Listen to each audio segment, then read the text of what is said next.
Hello বন্ধুরা, good morning. কেমন আছো তোমরা সবাই? আশা করি তোমরা সবাই খুব ভালো আছো, আমরাও খুব ভালো আছি। এটা হচ্ছে অলয়চণ্ডী পুজোর দিনকার ব্লগ। আর আজকে হচ্ছিল জয়মঙ্গলবার।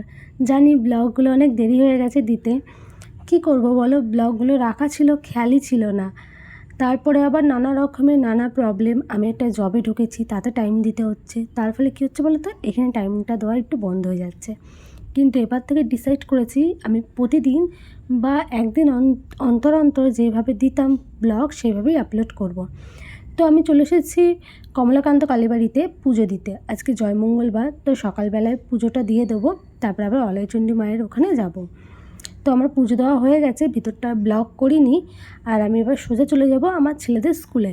ছেলেদের স্কুলও আজকে মর্নিংয়ে যেহেতু আর তাড়াতাড়ি ছুটি হয়ে যাবে, তাই ভাবলাম ছেলেকে নিয়েই একবারে বাড়ি যাব।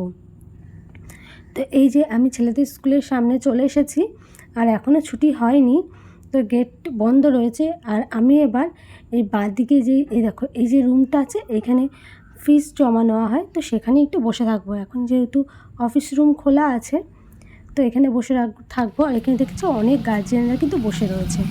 তো গল্প করতে করতে আমি সকাল সকাল যেহেতু চলে এসেছি, তাই জয়মঙ্গলবারে পুজো দিয়েছি। তো প্রসাদ খেয়ে আমি মা উপোস ভাঙবো, আর আমার যা আজকে অলয়চণ্ডী মায়ের ওখানে প্রণাম কাটবে, মানে ডন্ডি কাটবে। তো ও এখন খাবে না। তো চলো তাতেই চলে যাই। আর সকাল হলেও দেখেছো রোদ কেমন, তখন বাজে হয়তো 8:30 ওরকম বাজে, কিন্তু রোদ দেখো ভীষণ রোদ দিয়েছিল সেদিনকে। আর এখানে আমার কাছে আরও কিছু প্রসাদ রয়েছে, যেমন অলয়চণ্ডী মায়ের ওখানে পুজো দেবো, 2 জায়গাতে আজকে পুজো দিতে হবে। তো তোমাদের সাথে কথা বলতে বলতে এই যে বাড়িতে চলেও এসেছিলাম। তো এবার হচ্ছে বিকেলবেলা, আমি মাঝখানে কোনো ব্লগ করিনি, আমি পুজো দেখতেও যাইনি। আমার না ভালো লাগছিলো না শরীরটা, আমি বাবুকে নিয়েই শুয়ে পড়েছিলাম। দিয়ে বাবুকে উঠিয়ে রেডি করে আমিও রেডি হয়ে যাচ্ছি মায়ের একটু দর্শন নিতে। মায়ের দর্শন না নিলে কেমন লাগে বলো, সামনেখানেই পুজো হচ্ছে, অথচ আমি যাইনি, বা আমার ছেলেও যায়নি মায়ের দর্শন নিতে। আর এখানে রাস্তাটাতে দেখো কী সুন্দর লাইট দিয়ে সাজিয়েছে না। এই দেখো প্রতি বছর এখানে না এইভাবে লাইট দিয়ে সাজায়। আর বিকেলবেলায় একটু ঝিমঝিম করে বৃষ্টিও হয়েছে। বলছিলাম আজকে রোদ দিয়েছে, কিন্তু বৃষ্টিও বেশ ভালোই হয়েছে। আর রাস্তাটা ভিজে কেন বলো তো, সবাই ডন্ডি কেটেছে, তো তার জন্য রাস্তাটা ভিজিয়ে রেখেছিল। রোদটাও ছিল, তো যারা ডন্ডি কেটেছে তাদের যাতে কষ্ট না হয় তার জন্য এই ব্যবস্থা করা হয়েছে। আর এখানে দেখো মায়ের মন্দিরের সামনেখানটা গেটটা কি সুন্দরভাবে সাজিয়েছে। প্রতি বছরই খুব সুন্দরভাবে ফুল দিয়ে এখানে সাজানো হয়। তো চলো তোমাদেরকে আমরা মায়ের মূর্তিটা দেখাই। মাকে দেখতে কি অপূর্ব সুন্দর লাগছে, তাই না? যেন চোখ দুটো একবারে জুড়িয়ে যাচ্ছে। তো চলো বেশিক্ষণ আর দাঁড়াবো না, এবার বাড়ি যাব। আর বিদ্যুৎ না ভীষণই চমকাচ্ছে, মানে ভয় লাগছে। সকালবেলা এত রোদ, আর রাতের বেলায় দেখো আবহাওয়াটা হট করে চেঞ্জ হয়ে গেছে।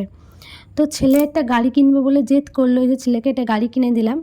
এবার যাব আইসক্রিম খেতে, মানে ছেলে মেলায় গেলে আইসক্রিম আর একটা খেলনা কিনে দিলে ওর আর বেশি বায়না থাকে না যে মা এটা কিনে দাও ওটা কিনে দাও, সেটা আর কখনোই করে না। ওকে একটা খেলনা কিনে দিতে হবে আর একটা আইসক্রিম খাওয়াতে হবে। আমার ছেলে আবার আইসক্রিম খেতে খুব ভালোবাসে।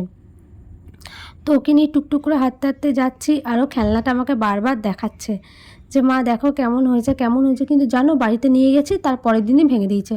মানে ওর কাছে খেলনা 1 থেকে 2 দিনই ঠিক আছে, তার থেকে বেশি ও রাখতে পারে না, ও ভেঙে দেয়। আর ছোটো ছেলে কী বা বলবো বলো। আর আমি ওকে নিয়ে হাঁটতে হাঁটতে গল্প করতে করতে যাচ্ছিলাম। তো চলো এবার আইসক্রিমের দোকানে যাই, দিয়ে আইসক্রিমটা কিনেই বাড়ি চলে যাই। তার কারণ হচ্ছে এত বিদ্যুৎ চমকাচ্ছে আর আমার এত ভয় লাগছে। তো এই যে আমরা আইসক্রিমের দোকানে চলে এসেছি, এবার আইসক্রিম নেব।